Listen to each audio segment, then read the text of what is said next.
ভাই, ফেসবুকে কাজ করতে গেলে অনেক কষ্টই আছে। আমি এখন হয়তো দেখলাম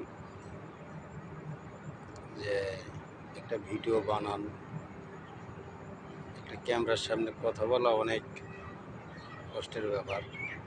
সবাই পারে না, আমিও পারি না, শিখতেছি আস্তে আস্তে।